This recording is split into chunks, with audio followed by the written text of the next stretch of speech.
me asked to talk to you about Navaratri, Tattwa.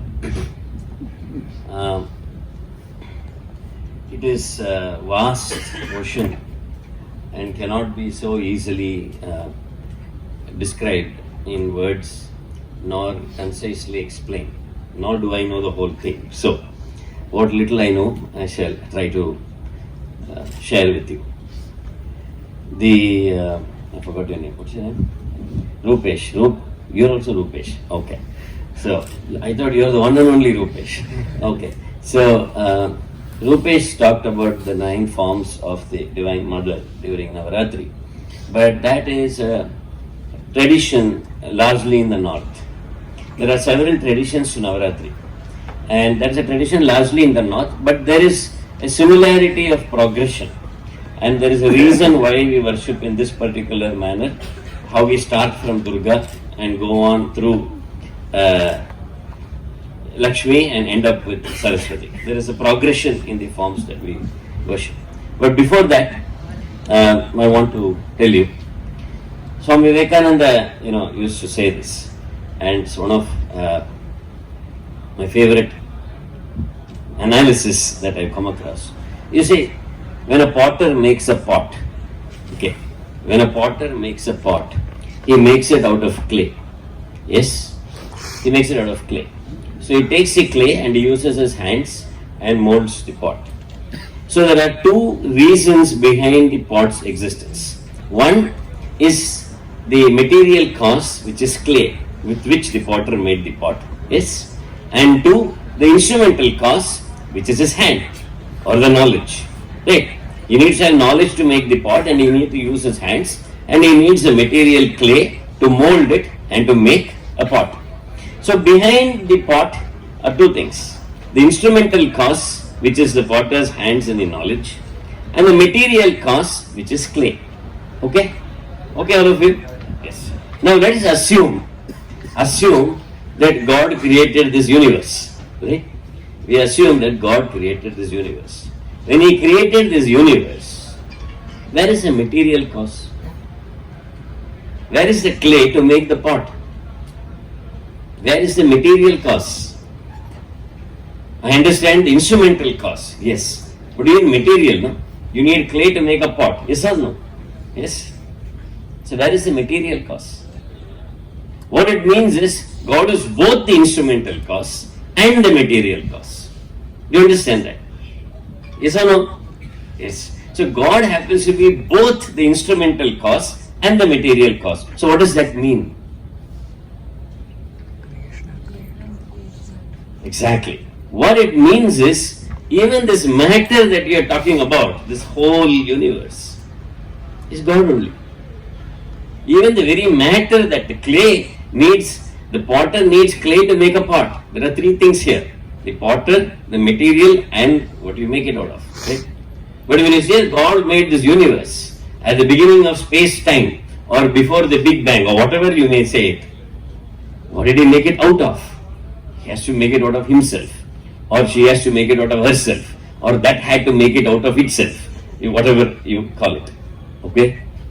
Which means that this entire universe is God only. This entire universe is only God appearing in that form. Which means that the very matter that is here, it's God. This wood, it's God. Your hand, it's God. Your head, it's God. This flesh, it's God. The mind, it's God. Every thought, it's God. Awareness, it's God. All this matter is God. This entire universe is divine. The entire universe is a self-expression of divinity. In Sanatana Dharma, that is why actually in Sanatana Dharma, we really don't have the concept of creation. In Sanatana Dharma, we don't say that God sat there and created the world. No. God did not create the world. In fact, there is no world. There is only God. What you call the universe is God appearing in that form. It is just like when you have an ocean, and the ocean, a wave comes out from the ocean. Correct? The wave comes from the ocean, it stays in the ocean and goes back into the ocean. Yes? Is there any time when the wave is not the ocean? Is there any time when the wave is not the ocean? think everybody is asleep. Is there any time when the wave is not the ocean? No. No. Okay. Where in the wave does the ocean exist? The wave is in the ocean, I agree. But isn't the ocean also in the wave? Yes? Where in the wave is the ocean? Where in the wave is the ocean?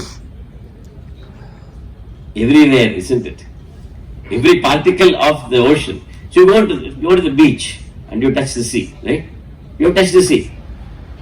You're touching one particle of the sea, but you say you touch the sea, right? You're not touching each and every particle in the sea, but you touch the sea. The wave is water. Yes, the ocean is water.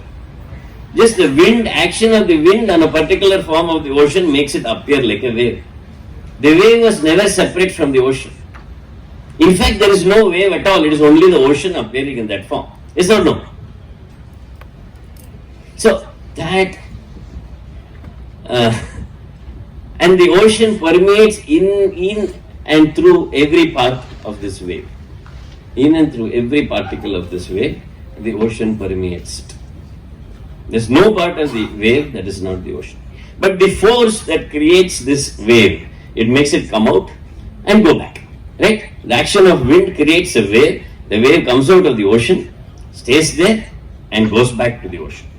From the point of view of the observer on the beach, yes, the wave is created and goes back to the ocean. But from the point of view of the ocean, what happened?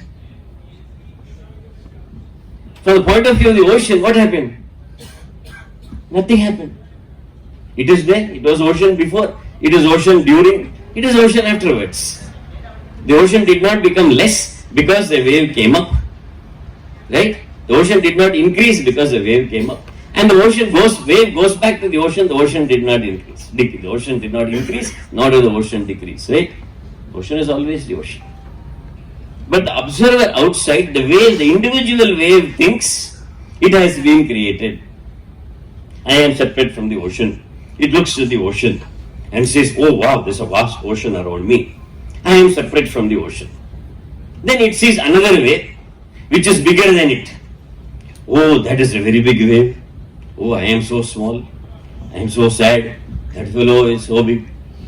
That's a very big wave. This is a very small wave. Then another wave is there. That wave reflects color differently. Oh, that wave looks very pretty. This wave doesn't look so pretty. Huh? But that wave is also water. This wave is also water. The ocean is also water. Yes or no? So the force that causes so in Sanatana Dharma, really there is no creation.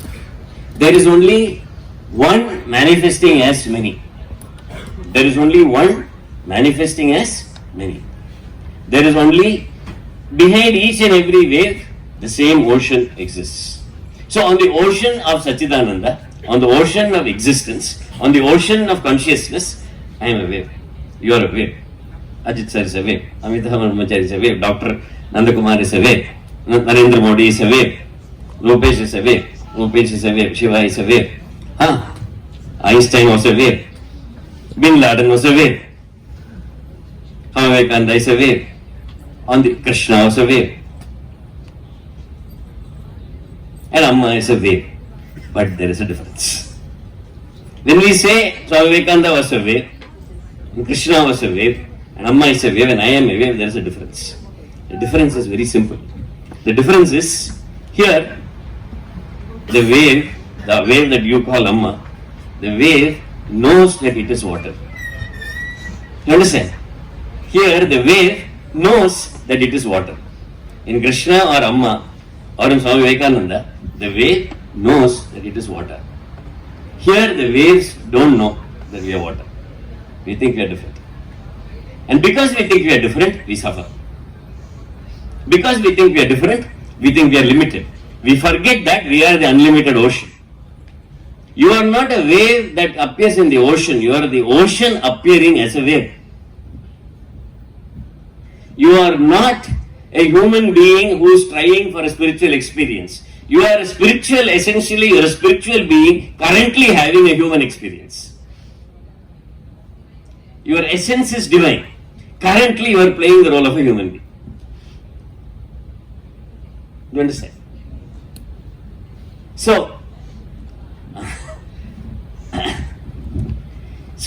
that's what Swami Vivekananda says. God is both the material and the efficient cause, instrumental cause of this universe. This whole universe, Isavasyam idam sarvam. This whole universe is permeated by that essence, the essence of divinity, by God. So what happens is, now what is that true with Navaratri? It's very important. This force that creates. So from the point of view of the ocean, there is no wave at all. Correct. From the point of view of the ocean, all these different waves that exist. Okay? The engineer wave, the boy wave, the girl wave, the engineer wave, the dean wave, the professor wave, the student wave, the mother wave, the father wave, the murderer wave, the victim wave, the rich wave, the poor wave, the beautiful wave, the handsome wave, the ugly wave, the intelligent wave, the dumb wave, don't exist. From the point of view of the ocean, there is only water.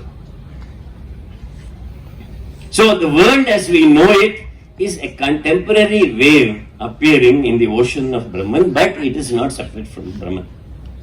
So from the point of view of the ocean, there is no creation. Brahman alone is real. So Brahma Satyam, Jagat Mithya. So Shankara says, Brahman is real, but this Jagat that we see, this so-called world that you see, is Mithya, is an illusion, is Maya, is false. But in Tantra, in Devi worship, now I am going into controversial waters, but being a wave, I should go into water. So in Tantra, there is a slight difference. In strict Advaita, Brahma Satyam Jagat Mithya. When you say Brahma Satyam Jagat Mithya, that there is no world, there is no universe, then there is a question of Shakti. There is no question of Shakti. The question of Shakti. Shakti means the force that throws this wave out. The wind throws the wave out. The force that throws the wave out, that is a Shakti. And the force that sustains the wave is also Shakti. The force that brings it back is also Shakti. But from the point of view of Brahman, there is no such thing. In the Tantric tradition, in the worship of the Divine Mother tradition, which is closer to Navaratri, they say Brahma Satyam Jagan Leela. This world is a play. It's a play, it's a dance going on. Waves are coming from the ocean and going on. The dancer is permanent, the dance changes. Right? If I am dancing on the stage here, don't worry, I won't. Just supposing I am dancing on the stage here, dance will keep changing, but the dancer is the same. Isn't it? The dance is Shiva, the dancer is Shiva, the dance is Shakti. The dance keeps changing, the dancer is permanent. Like that. Like that. So the world is, the waves is a temporary formation on the ocean of Brahman. It's called Brahma Satyam Jagan Leela. This whole universe is a play of the Divine Mother. The force that throws up the wave and the force that sustains it and brings it back is what we call the Mother. Is what we call Parashakti. When it throws it up, we give it different names. The force that throws this wave up, we call it Creator, we call it Brahma. The force that sustains the wave, we call it Vishnu. The force that brings the wave back, we call it Rudra. And the force that teaches you that it is your water and not the wave, that is called the Guru, that is called Sadashiva. Lalita Sahasranama, we have it very beautiful. You have Sishtikritri Brahma Rupa, Bhoktri Govinda Rupini, Samharini Rudra Rupa, Tirodhanakari Ishwari, Sadashiva, Anugrahara, Panchakritya Parayana. These 5 functions are the functions of this force. The force that creates, when it creates, it is called Brahma. When it sustains, it is called Vishnu. When it destroys, it is called Rudra. When it governs, it is called Ishvara. And when it gives you enlightenment, basically when it teaches a wave, hey, you are not a wave, you are water. When it teaches the wave its real nature, it is called Sadashiva. But it is all the same force. It is the same Shakti. It is this Shakti that you are worshipping as the Divine Mother. So this Navaratri is worship of the Divine Mother, is worship of the force that creates us, sustains us, destroys us, and permeates us, and which is us. Finally, we are that. The wave is never separate from the ocean. It temporarily appears to have a separate existence. Likewise, we are never separate from God, from our true essence. We temporarily appear to be separate. So one wave is very sad. I am a very small wave. That wave is a big wave. There is competition, there is jealousy, there is suffering. But once in a while, the ocean throws up a wave that knows its own true nature. The ocean throws up a wave which knows it is water. Then it can tell the other waves, hey, you are not a wave, you are water. You understand? That wave is called the Guru. That wave is your enlightened master. That wave is Amma. That wave is Krishna. That wave is Buddha. That wave which tells you your true nature. Your true nature and my true nature and Amma's true nature are not different. And Krishna's true nature is not different. That which is in Krishna is within you. And that which is in you is within Krishna. In fact, Krishna is within you. In fact, we are all Krishna only. We are all Devi only. We are all Amma only. Amma knows it, Krishna knows it, we don't. So what happens is this worship of the Divine Mother, the worship of the Shakti that throws out this causes this Leela, this entire play. That worship is the worship of Devi, the worship of the Divine Mother. Because it is she, it is the Supreme Parashakti that sustains us, that creates us, that takes us back to our source. It is from her that we are born, it is in her lap that we live, and it is back into her that we merge. In fact, in a very famous temple, in a very famous Devi temple in Kanchipura, Kanchi Kamakshi temple, the Garbhagraham is called Pilakasha. Pilakasha means the navel. And why is that so? You see, in the child, when the child is in the womb, it gets food through the umbilical cord from the mother, right? Through the navel. So we are all supposed to be, actually even though we are created by the mother, we are never separated from her. We are still in her womb. We are still, the whole universe is still in God's womb. That is why, even the word, for example, when you go to a temple, the sanctum sanctorum, what is it called? What's it called? The Garbhagraham. What is Garbha? The womb. We are still in her. We have never come out. And we are sustained there.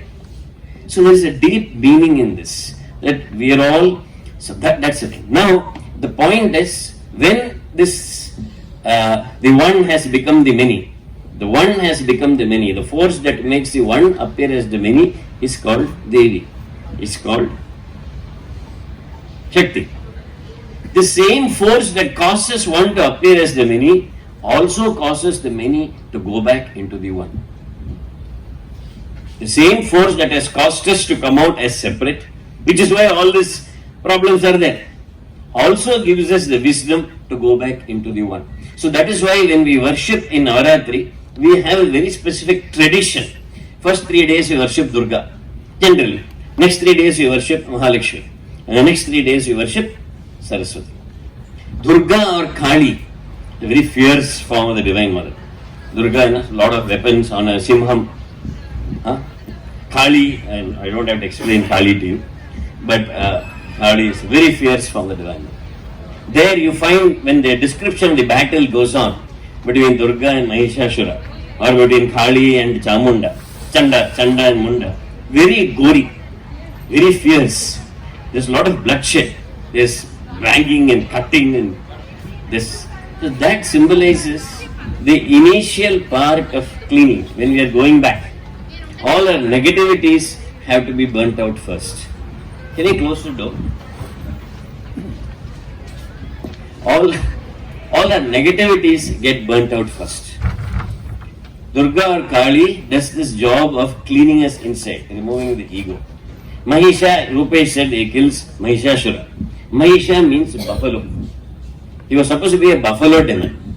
And when he used to take different forms, and when he took the form of a buffalo, and he was just coming out of the buffalo form back to his human form, is when Devi plunges the trident into his chest and kills him. If you can go and see any picture of Durga killing Mahishasura, you will see this buffalo there. Buffalo means what?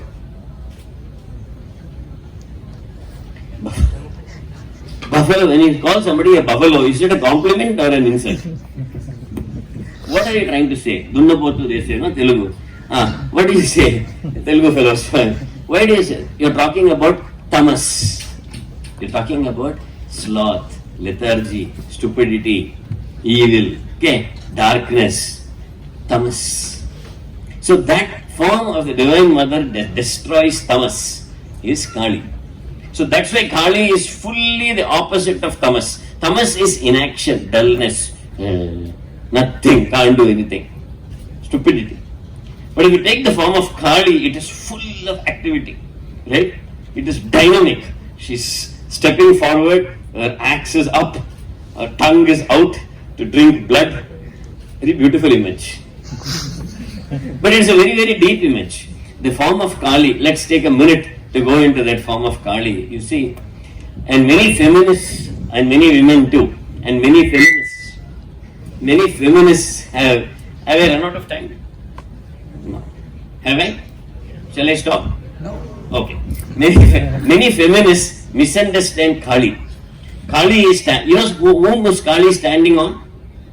Have you seen the Kali temple there? Whom is she standing on? Shiva. So many feminists think what it means is you should trash your husband. That's not what it means. Shiva refers to the stage. Kali is the dance. This side is up, saying don't fear. This side is giving boons, 4 hands. This is creation, preservation, right? On this side is one hand with a raised axe with blood dripping. Okay. On the other hand is a freshly decapitated head. Okay, very peaceful form. Huh? And there is a head holding here. This side is destruction. Have you ever come across creation without destruction? Impossible. There is nothing in this universe where creation happens without destroying something. It's not possible. You have to make something out of something else. So something else has to be destroyed. You want creation? You have destruction immediately. So you have creation and destruction. And she has a garland of skulls. What is a skull? Head. Where do we all live most of the time? Don't say hostel room and all. Where do we live here? Do we feel ourselves mostly in the leg or in the hand or in the head? When you say I, you say this consciousness is here in the heart, but your ego is here in the head. We live in the head. So, who are these skulls? You and me. Every janma that we take, every individuality we take is an additional bead on Kali's necklace. You are already hanging there. Don't worry, she doesn't have to cut and put you there.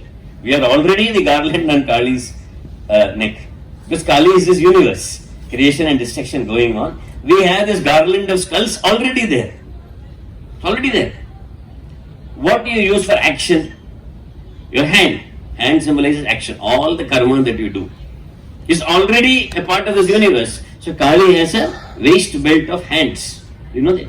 Kali has a garland of skulls, a tongue blowing out, a foot on Shiva. This hand is protection and this hand is destruction, and a waist belt of human hands and a garland of skulls. Extremely beautiful figure. If you know the Tattwa, it is extremely beautiful. If you don't know the Tattwa, it is the scariest thing you can come across in the universe. Okay? So what it means is, on the dance, on the stage, Amma says that nature through evolution, nature through evolution through the 3 gunas, Sattva, Rajas and Tamas, violently moves up until it meets God. The moment it touches God, it becomes calm. Amma says that. That's the meaning of Kali was supposed to have danced and Shiva is supposed to be lying down to calm her down. The moment Kali stepped on Shiva, Kali became quiet.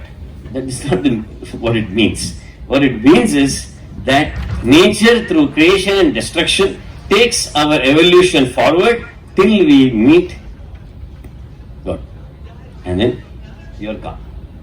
That's the meaning. So the picture of Kali on Shiva, it's an extremely powerful. But anyway, in the Devi Mahatmyam, Kali is nevertheless so this head is the ego. So the destruction of the ego, the destruction of our negative tendencies, that is the Durga Kali chapter. The next 3 days is Mahalakshmi. Lakshmi doesn't refer to money, external money alone. All of us worship Lakshmi, and every picture of Lakshmi you see, your gold coins are pouring, currency notes are pouring. Okay, she is not just in charge. Of course, The Divine Mother nourishes us. She gives us food to eat. Of course, she is Annapurneshwari. She is Dhanalakshmi. Yes. But she is also Vidyalakshmi. She is also Jnanalakshmi. She is also Mokshalakshmi. Nobody wants that. Dhanalakshmi only they want. In the Madras there is Ashtalakshmi temple. All one Lakshmi is a Veer Lakshmi, Dari Lakshmi, Vidya Lakshmi. Top is Dhanalakshmi. You will see that all the crowd is only in Dhanalakshmi. They will quickly worship everybody, quickly like hi, and then they go to Dhanalakshmi and they will. Because, well, so Lakshmi is not just external wealth, she is the internal wealth. Where is Lakshmi supposed to be? Where is Lakshmi supposed to be? Tell me.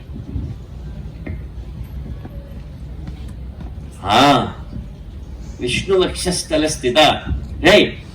You heard Bhagyada Lakshmi Bharamma song, you heard no? Kumkumankita, Pankaja Lochana, Kumkumankita, Venkataramanani, Pinkati Rani, right? And chest. Hey, Telugu fellow, you don't know your culture. Okay? So, right? On the chest of Vishnu. What does that mean?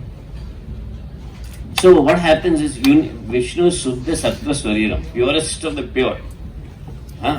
Mahavishnu, Narayana, the Lord is the purest of the pure. Pure to be on his chest means in his heart means what should you be? You should be pure. Yes? See, what happens is when you take milk and you pour it in water, the milk and water will mix and you cannot separate the two. But if you churn the milk and make butter and then you put it in the water, the butter will float. Yes or no? The butter will not, it's floating on the milk, but it is not, it's floating on the water, but it is not contaminated by the water. Right? So similarly, this mind is milk, supposed to be milk. That's the meaning. Whenever you say you come across milk in Shastra, it is a Chaitanya. It is ocean of consciousness. It is not one, Vishnu is not lying on ocean of milk. Really, it's very, very difficult to put a snake and on milk and then lie on it. It is very difficult. What it means is, that we'll talk about that symbology later. What it means is on consciousness. Right? So the mind is supposed to be milk. When you put this milk in water, water is this world. It gets contaminated. You can't separate. But if you churn this solution of milk and water with bhakti, when you churn it with bhakti, with sadhana, okay, when you purify it, you get butter. You get a purified mind. You get a purified heart. That butter, Krishna will steal. You really thought Krishna was interested in Amul butter? What it means is, he is Chitta Chora. Navanita Chora is Chitta Chora. It is the butter of the purified heart that Krishna steals. So Lakshmi refers to the extremes of love, compassion, peace, goodness, humility. That's what it is. So first, Kali, Durga remove all the negativity. Lakshmi fills in, empties and cleans, and Lakshmi fills in love, compassion, peace. If you say Mahalakshmi is, whenever Vishnu comes, Lakshmi also comes. Consider all of Lakshmi's incarnations. Take Sita for example. Total life of suffering. It has nothing to do with money. They had it Sita and money, Pav. She was in the forest, abducted to be a Rakshasa, then again in a forest. But love, compassion, purity, we think of Sita only. So Lakshmi is the Daiva Sampat. Not only external wealth, but the internal wealth. So next 3 days we worship the Divine Mother to inculcate the internal wealth. Samadhamma Titiksha Uparati. There are several qualities. There are 40 qualities. If you read Bhagavad Gita chapter 12, Krishna says 40 qualities of a devotee. It's very depressing to read because you will understand you don't have a single one of them. When I first read what are the qualities of a devotee, Advesha Sarva Bhutana, 40 qualities are there. Very depressing. I realized I didn't have a single one. Krishna never says a devotee is one who goes to a temple or who marries this mark or that mark or chants. No. First condition is Adveshta Sarva Bhutana. He who hates no creature. Maitra Karuna Evacha, with love and compassion towards all. Nirmamo, Nirahankaro, without mamata and ahankara. Sama dukkha sukha shami, same in pleasure and pain and contented. Santushtam Satatam Yogi, is ever content striving to attain me. Yatatma Dhridanishchaya, Mayi Arpita Mano Buddhir, giving their mind and intellect to me. Yomad Bhakta, such a devotee. That is what, where are we in this? It has nothing to do with your religious observances. Krishna's conditions of a devotee are: he who hates no creature, who loves is compassionate towards all, who is not selfish, who has no ego, has surrendered himself, there is no ahankara, there is no mamata. My goodness, that's Lakshmi. The greatest Lakshmi is Bhakti. The greatest Lakshmi is Bhakti. Where there is Bhakti, Krishna will run after you. You don't have to run after Krishna. You don't have to run after God. If you have Bhakti, God runs after you. So greatest Lakshmi is Bhakti. And then when Bhakti comes into the mind and purifies it, then comes knowledge. Then your wave understands that it is not a wave, but it is water. That is called Atma Jnana. That is Siddhidatri. That is Saraswati. So you have the progression. Durga, Lakshmi, Saraswati. From the destruction of the evil, filling up with good, purifying, filling up with good, and then attainment of knowledge. This process of 9 days, or this process, is our spiritual journey. So this is compressed in a 9-day affair called Navaratri. So this Navaratri is actually a symbol of your evolution towards God. It is a compressed version of the million-year journey that each of us has undertaken through Janma after Janma. And so if you perfectly do the 9 days puja perfectly, you are supposed to be realized soul on the 10th day. That is called Vijaya Dasami, the glorious 10th day, the day of realization, the victory, the 10th. Do you understand? So Navaratri Tattwa is the Tattwa of realization, the Tattwa of Atmajnana, the Tattwa of human evolution. When Devi has become all of us and we all go back to Devi. That is a Navaratri Tattva. It is a Tattwa of the entire creation and creation going back to the source. The source, one becoming the many, and the many going back into the one. That is the real meaning of Navaratri. And it's a very auspicious 9 days. Any spiritual effort undertaken in this 9 days is supposed to give incredible results. So that's why we do all this Navaratri puja, this, that, so many traditions are there, so many things are there. People fast for 9 days, people do everything. Even one mantra chanted during a Navaratri is supposed to have the effect of thousands. So choose any name or form of God that you like, or any principle that you like, or any good action that you like, and go and do it. That's why people start new ventures on Vijayadasami, something new. Music, everything that you start. So that's a way of divinizing our whole life. So that is Navaratri Tattva. Oh, one more thing I just want to tell you. It's a very beautiful sloka in Devi Mahatmyam. Again I told you, it is she who has become all of us. When you say I, who is that I? So it says Sarvasya Buddhi Rupena Janasya Hridi Samstite Swargapa Vargade Devi Narayani Namostute. Sarvasya Buddhi, she is the intellect in everybody. You say my idea, it is not your idea. Your brain functions because of the Shakti. Can you raise your right hand, everybody? Exactly, thank you. Can you raise your left hand now? Exactly, thank you. So you say my hand because you are moving your hand, very good. Okay, now can you stop your heart from beating? You can't, please don't. You say my heart, you don't control it. Can you stop thinking? You say my mind, but you don't control it. You don't have the control over your mind. Then why do you say my ideas? I am brilliant. Why do you say that? They are not your ideas. They are ideas that come into your mind when you make it ready. That's all. When a scientist concentrates tremendously on a problem, he is making his mind ready to receive knowledge in that area. That's all. Einstein made his mind ready to receive knowledge from within. You understand? Sarvasya Buddhi Rupena Janasya Hridi Samstite, and in everybody's heart. Srinivasa Ramanujan used to say, in the night, he used to have a dream. So you go and see Man Who Knew Infinity, read the book. He used to say that using a golden handwriting formula. In his dreams, he says he had visions of Devi coming and giving him formulae, and he used to write it down in books. Srinivasa Ramanujan is the world's greatest mathematician known. What does he mean by that? He is tapping something inside him. We can also tap the same thing inside us if we but tune our minds accordingly. So that's Navaratri. the worship of Devi, the worship of the Universal Mother, the worship of Amma. So may she bless us all with the wisdom to return back to her safely and smoothly.